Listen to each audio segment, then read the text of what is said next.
Dobrý den, vážení přátelé, vítám vás v novém včelařském roce, na jeho samém začátku, mnohé bez včel, nebo s tím zbytkem. Letošní rok bude, doufám, o ponaučení. O ponaučení z toho, co se loni stalo a co s tím dělat dál. Proto, aby se ta situace posunula dopředu, aby se ty úhyny neopakovaly, je potřeba uvědomit si 3 věci. Bojujeme s virem. Úhyny způsobuje virus. Zase na stránkách včelařství vyšly krásné články o úhynech, ale ta podstata tam naprosto není zmíněna. Svádíme to na varovázu. Varováza jde vyřešit jednou zimní fumigací, tak jako před 20 lety, a úhyny nejsou. Takže nebojujeme s varovázou, bojujeme s virem. Malárie se přenáší komárem. Na vině není komár, na vině je malárie, která zabíjí lidi, komáři ne. Takže bojujeme s virem a tomu je potřeba udělat technologický postup, aby nám ty včelstva nelikvidoval. Druhá věc je, že proto, aby to fungovalo, musíme udělat ošetření proti roztoči a ideálně v bezplodovém období a úplně nejlépe v sezóně. Po sezóně už je pozdě. A třetí věc, nevyhrajete to sami. I když budete dělat úplně všechno dobře, tak reinvaze od včelařů, kteří to nedělali dobře a kteří mají neustále ve včelstvech virózní roztoče, vám tu celoroční snahu stejně zkazí. Nemusí jít na 100%, ale do jistého procenta ano. Buď můžete mít zesláblý včely, nebo opět žádný včely. Bude o tom celý seriál v tomto roce, který budeme k tomu natáčet a bude k tomu takový pěkný dvojlist, který se doufám dostane úplně ke všem. Takže příčina je virus. Virus roznáší roztoč. Pokud zlikvidujeme roztoče, nebude mít kdo virus přenášet a nebudou úhyny. To, že zlikvidujeme roztoče, znamená, že je zlikvidujeme včas. Zásadní slovo je včas. Pokud zlikvidujeme roztoče do doby, dokud nedochází k přenosu viru, můžeme vyhrát. Pokud to budeme dělat pozdě, tak nevyhrajeme do budoucna nikdy. Právě to včas je potřeba si uvědomit, protože ten rozdíl mezi tím, jak jsme tlumili varovázu předtím a jak ji musíme tlumit teď, je právě to slovo včas. Opět opakuju. Před 20-25 lety byl úspěšný boj s varovázou na velkém území republiky jedna zimní fumigace. Stačilo to, zůstalo tam 100 roztočů, nevadilo to. Dneska stačí 10 roztočů, když neošetříte včas, v zimě a bez plodu, a ta sezóna se odvíjí úplně nějak jinak. Takže celý rok projdeme s tím systémem léčení, který nám může pomoct. A ta třetí věc je, že to nevyhrajete sami. Takže vy budete, pokud chcete úspěšní být, musíte se podívat všude kolem a snažit se do toho dokopat úplně všechny. Protože mě letos odešly včely koncem prosince, což v podstatě nic jiného než reinvaze být nemůže.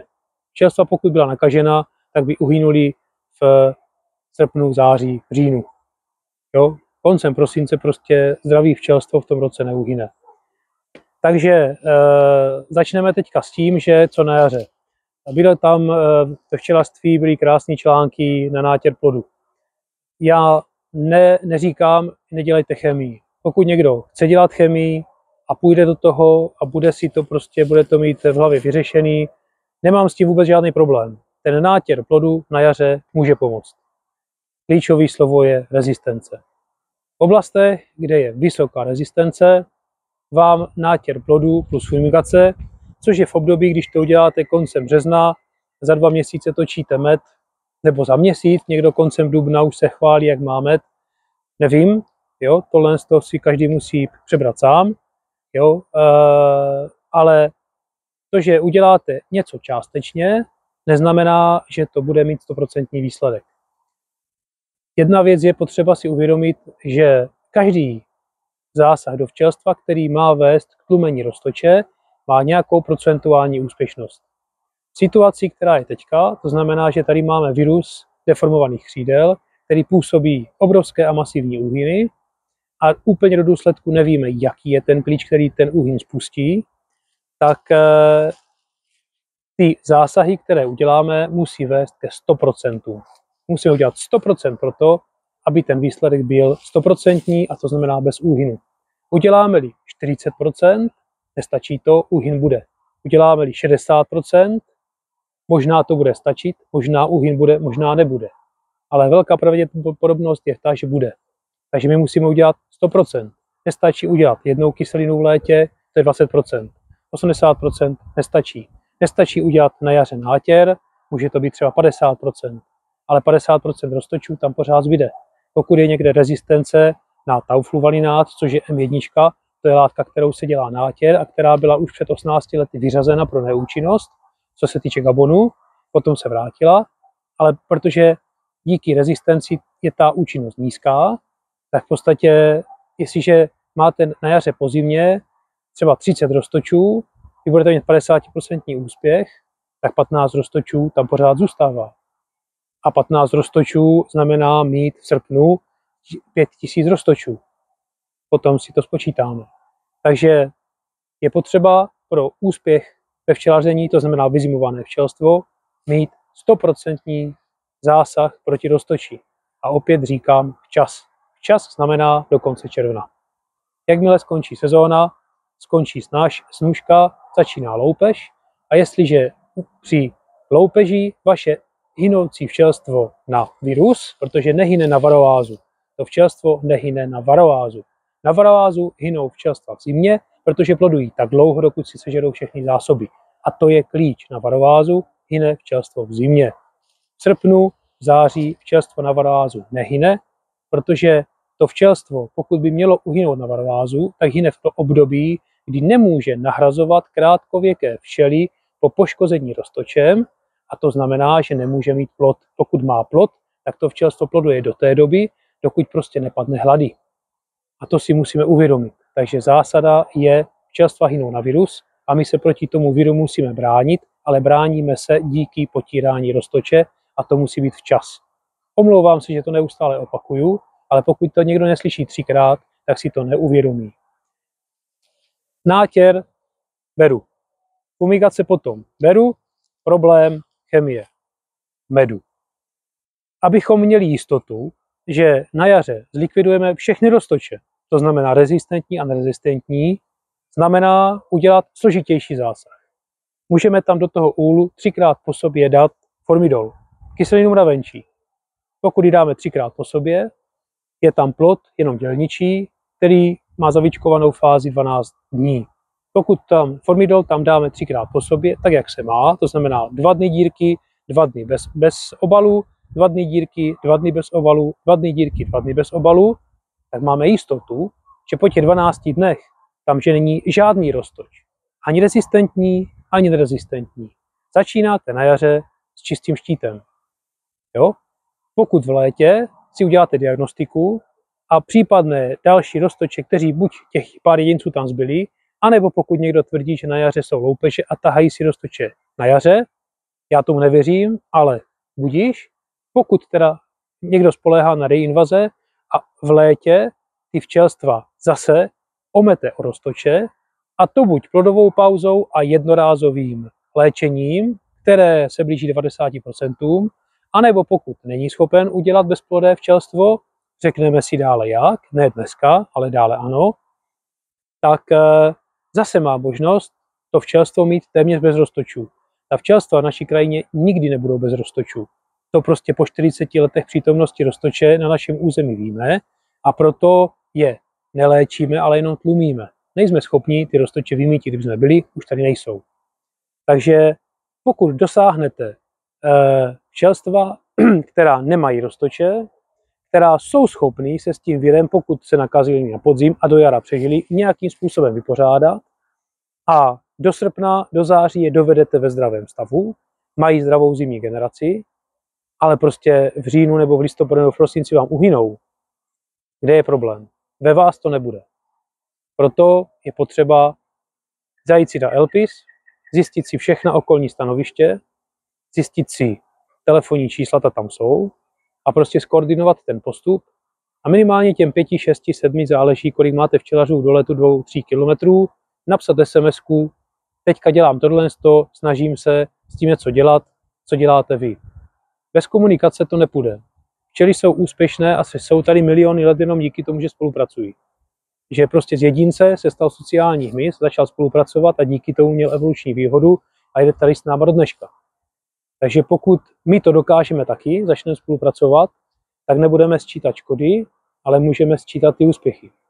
A já doufám, že v tom letošním roce udělám všechno pro to, abych v podstatě vám i těm, co mě neposloucháte, ale kteří se o tom doufám dozví, těm úspěchům dovedl. Protože to nedělám pro sebe. Dělám to pro vás, protože pokud vy nebudete úspěšní, já taky nebudu. Jo? Tady na tom stanovišti bylo 17 často, jsou tady 4. A ostatních to může být ještě horší. Takže teďka si ukážeme, co pro to uděláme na jaře. Pokud nechcete dávat chemii, tady je alternativa. Pokud chcete udělat nátěr, uděláte fumigaci, já vám v tom nebráním. Má to svůj efekt, ale není 100%. Je tam riziko, že nějací roztoči tam přežijou a kolik jich tam je, to je na míře rezistence, který ti roztoči v tom úle mají a vy to nevíte. Kouře dokouřil, ale to nevadí. Jsem tady rád, že mám 4 včelstva, kterým se rozhodně včelstvařit nedá, ale je tam aspoň něco, co přežilo. Takže, abychom byli úspěšní, tak v takovémhle úle včelstvo, které je na 2-3 uličkách, které v podstatě se snaží znovu vychovat si nějakou generaci, jo? Já vám to ukazuju, jak to je.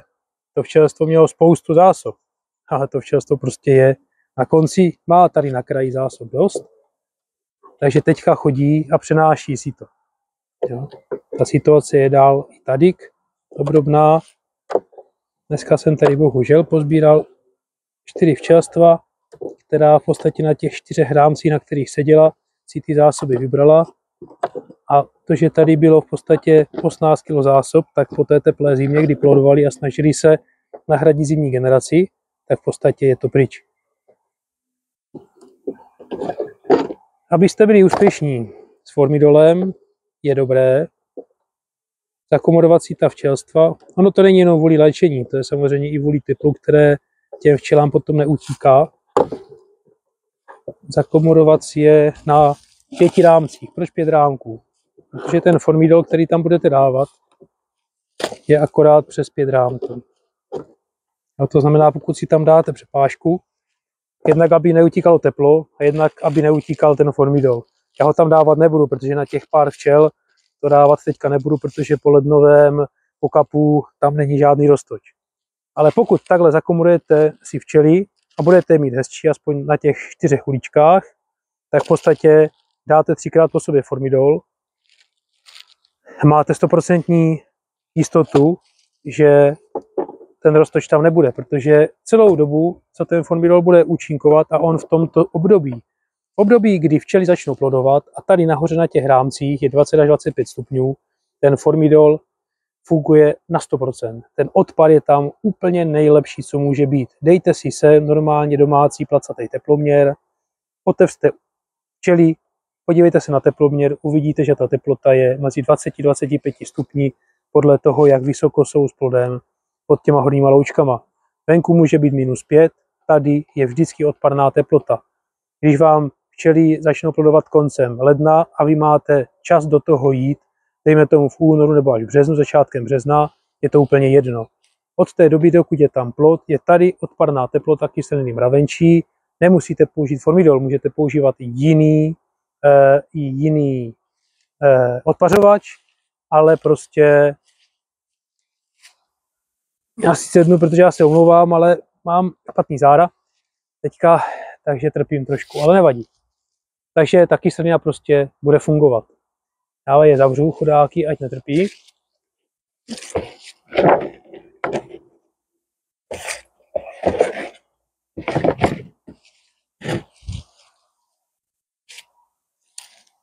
Je jedno, jaký dlouhodobý nosič tam dáte. Teďka těžko budete používat tymol, kyselina Šťavelová v těch dlouhodobých nosičích, v těch páscích, podle mě je teďka asi hodně agresivní na to malé množství včel. Když jsme tady kapali v podstatě 4. ledna, tak ta včelstva, a i ta, co byly tam, tak byly na 5 uličkách. Jo, 3 včelstva zeslábla ještě na uličku a půl, jo, potom umřeli hlady. Ne, že by neměli zásoby, ale protože v podstatě v té zimě nejsou schopni si ty zásoby zajistit. A ten zbytek tady přežil třeba v takovém stavu. Jo, takže letos v podstatě bude sezóna regenerační a pro ty, kteří nemají žádný včely, může být v podstatě startem do nového včelařského života. To znamená, ty dlouhodobý nosiče je jedno, jaký použijete, pokud cítíte, že ta včelstva nejsou úplně zesláblá, ale zásada 100% účinku musí tam být po celou dobu toho plodu.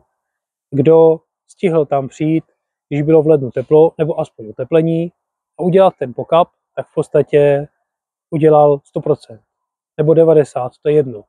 Ale když tam není plod, tak v podstatě vy uděláte zásah, který je vysoce účinný a nemusíte tam chodit víckrát. V té sezóně se dopracujeme k situacím, kdy tam není, neříkám vůbec žádný plod, ale není tam zavíčkovaný plod. Pokud děláte oddělky a než začne klást nová matka, tak tam vždycky máte nějaké období, kdy už je vylíhnutý veškerý zavíčkovaný plod a je tam jenom otevřený plod. Máte 3, 4, 5 dní, kdy máte možnost udělat zásah, který má vysokou účinnost. To znamená 90%. V té sezóně je to naprosto klíčové a s kým jsem se bavil a v podstatě je a má včely a v podstatě neuhynuli mu po reinvazích, tak v létě léčil opakovaně kyslinama anebo udělal v podstatě klíckování a přeléčil jednorázově. Vy musíte tohle si přizpůsobit vašemu způsobu včelaření. Pokud máte včely za barákem, můžete tam být denně, můžete léčit dlouhodobýma opakovaně. Pokud tam jezdíte jednou za 14 dní, nezbývá vám opravdu nic jiného, než udělat v podstatě bezplodný stav a v době, kdy tam musíte jet, tak tam musíte jet. Pro teďka zatím všechno. Já doufám, že vás to trošku namotivuje k tomu dělat nejenom sami, ale s tím širokým okolí. A s dalším videem se těším na shledanou.